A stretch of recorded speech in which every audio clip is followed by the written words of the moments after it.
AK cyber news కి స్వాగతం. నేటి ముఖ్యాంశాలు. ఫేక్ నోటీసులతో సైబర్ నేరగాళ్ల బెదిరింపులు. సైబర్ భద్రత, సాఫ్ట్వేర్ అప్డేట్లు అవసరం. సైబర్ నేరాలు, ఏఐ ముప్పు, నిబంధనలు మార్పు. సైబర్ నిందితుల రిజిస్టర్, కొత్త భద్రతా చర్య. సైబర్ మోసాలు, 2024లో 1700 కోట్లు నష్టం. కంబోడియాలో 600 భారతీయులు సైబర్ మోసగాళ్ల చేతిలో, ఎన్ఐఏ సురక్షితులు.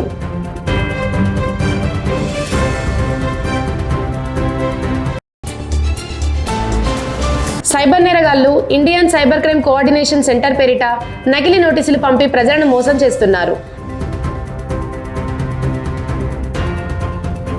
మీరు చైల్డ్ పోర్నోగ్రఫీ చూశారు అని బెదిరించి కేసు తప్పించుకోవాలంటే డబ్బులు చెల్లించమంటూ డిమాండ్ చేస్తున్నారు. ఈ నోటీసులు సిబిఐ, ఇంటెలిజెన్స్ బ్యూరోల లోగోలు, సంతకాలతో నిజమైనవిగా కనిపిస్తాయి. ఐఫోర్సీ అధికారులు వీటిని నమ్మవద్దని, ఫేక్ లేఖలకు స్పందించవద్దని హెచ్చరిస్తున్నారు.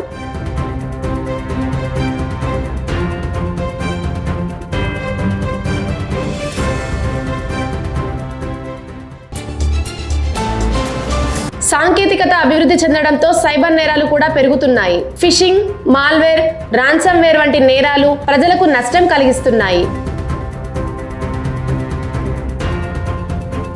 పాస్వర్డ్లు బలంగా ఉంచడం, సున్నితమైన సమాచారాన్ని ఎన్క్రిప్ట్ చేయడం, అప్రమత్తంగా ఉండడం సైబర్ నేరాల నుంచి రక్షణకు కీలకం. ఫేక్ లింకులపై క్లిక్ చేయకూడదు.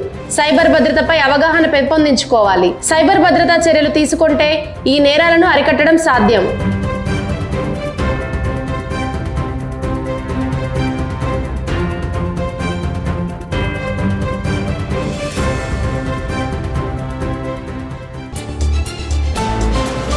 ఏఐ ఆధారిత సైబర్ నేరాలు పెరుగుతున్న కారణంగా పాత సాఫ్ట్వేర్లను అప్డేట్ చేయడం, డేటా ఎన్క్రిప్షన్ మరియు ప్రాథమిక శిక్షణ అవసరమని నిపుణులు హెచ్చరిస్తున్నారు. బ్యాంకు ఖాతా వివరాలు కాకుండా డబ్బును మాత్రమే సీజ్ చేయాలని సూచిస్తున్నారు.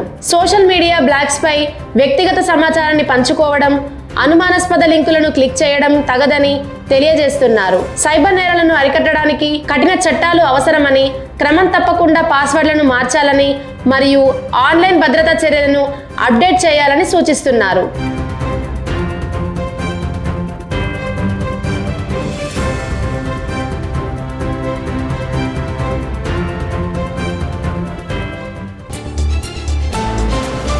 సైబర్ నేరాలను నియంత్రించడంలో ఇది కీలకమైన అడుగు అని ప్రభుత్వాధికారులు పేర్కొన్నారు. ఈ రిజిస్టర్ ద్వారా సైబర్ నేరగాళ్ల సమాచారం సేకరించి భవిష్యత్తులో జరిగే నేరాలను నివారించేందుకు మౌలిక సౌకర్యాలు సృష్టించబడతాయి. సైబర్ నేరాలపై అవగాహన పెంచడం, శిక్షణ మరియు తక్షణ స్పందనకు ఈ రిజిస్టర్ సహాయపడుతుందని నిపుణులు అభిప్రాయపడ్డారు.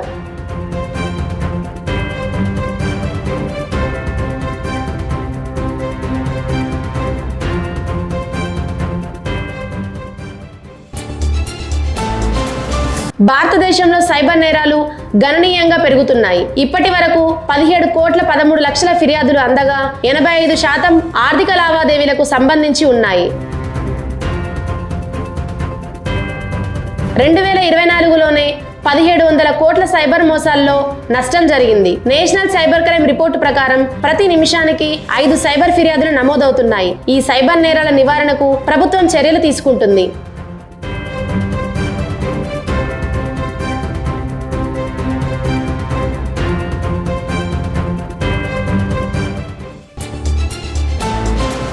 కంబోడియాలో సైబర్ మోసాలు మరియు మానవ అక్రమ రవాణా దృష్ట్యా 600 మంది భారతీయులను రక్షించారు.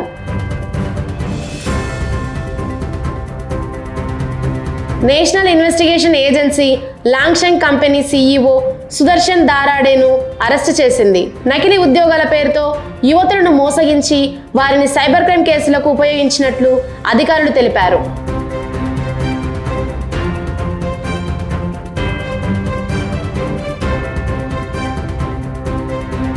AK cyber news 24/7 cyber crime news channel.